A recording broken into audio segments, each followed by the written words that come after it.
За баярлалаа. Энэ 16 оноос хойш нийслэлд Монгол Ардын намд ангаараа засаглаж өдий өрсөн. За тэгээ түрүүчээсээ авилгалын хэрэгүүд тендерүүдийг өөрсдөө завшсан гэдэг нийслэлийн төлөөлөгч эсвэл нийслэлийн орлогч дарга нар нь одоо холбогдоод явж байгаа.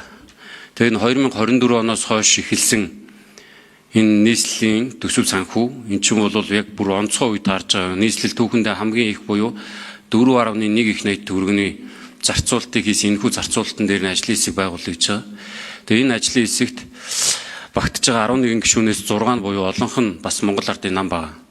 Тэгэхээр хуралдаан даргалагч байнгын орооны дарга гормын санал байна. Ямар гэхээр энэ байнгын орооны 11 гишүүнээс олонхын буюу 6-аас дээшхийн Монгол Ардын намаас бусад хүн нам, үндэсний эвсэл, ардчилсан нам, иргэний зориг ногоон нам эсвэл нам бос гишүүдээс бүрдүүлж өгнө гэдэг нэг юм гормын санал байгаа. Хоёрд нь энэ тогтоолын биелэлтэнд хяналт тавьж ажиллах дээр төсвийн байнгын ороош, төсвийн зарлагын хяналтын дэд хороог хяналт тавихаар оруулж өгнө гэж ийм хоёр санал хэлэх гэсэн.